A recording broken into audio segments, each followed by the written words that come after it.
Hello বন্ধুরা, আমি মহিব। আপনারা দেখছেন মহিব চ্যানেল। বন্ধুরা, আজকের ভিডিওতে আমি ডায়াল প্যাডের এমন একটি সেটিংস দেখাবো যেটা দেখে সবাই কিন্তু অবাক হয়ে যাবেন। সো আমিও কিন্তু এই সেটিংসটি দেখে অবাক হয়ে যাচ্ছি। সো বন্ধুরা, আপনাদের ফ্রেন্ডে কিন্তু আপনাদের মোবাইলের মাস্টার বলবে। সো এই সেটিংসটি আপনারা ডায়াল প্যাডে করে নেবেন। সো বন্ধুরা, বেশি দেরি না করে চলুন আজকের ভিডিওটি শুরু করা যাক। সো বন্ধুরা, প্রথমে ডায়াল প্যাডে চলে যাবেন। ডায়াল প্যাডে আসার পর এখান দেখুন 3 ডট লাইন আছে, সেখানে চলে যাবেন। সো এখান থেকে সেটিংসে চলে যাবেন। সেটিংসে থেকে এখানে অল্প স্কোপ করে নিচে চলে যাবেন, যার পর দেখুন এখানে অ্যাডভান্স সেটিংসে চলে যাবেন।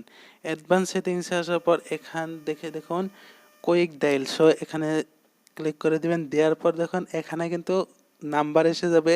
সো এখান থেকে কিন্তু সেটিংসটি করে নিতে হবে। সো আপনি যদি দেখুন এখানে টুতে ক্লিক করব, টুতে ক্লিক করার পর এখান থেকে আপনি যে কোনো একটি নাম্বার যদি এখানে দেখুন, এই নাম্বারটি আমি দিয়ে দিলাম।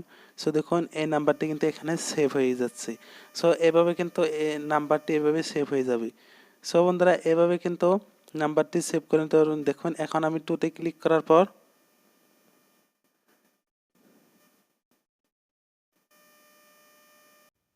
সো দেখুন এই নাম্বারটিতে কিন্তু কল চলে যাবে। সো এভাবে দেখুন আবারও দেখাচ্ছে, এভাবে কিন্তু নাম্বারটিতে কল চলে যাবে। সো বন্ধুরা, এভাবে কিন্তু আপনারা নাম্বার সেভ করে রাখতে পারেন। সো আপনার যেটা দরকারি নাম্বার সেটা এভাবে সেভ করে রাখতে পারবেন যে কোনো একটি নাম্বার দিয়ে। সো বন্ধুরা, আজকের ভিডিও এই পর্যন্ত। ভিডিও দেখে যদি ভালো লেগে থাকে তাহলে লাইক করে দিবেন। সো আবার নেক্সট ভিডিওতে দেখা হচ্ছে। ততক্ষণে ভালো থাকেন, সুস্থ থাকেন। খোদা হাফেজ।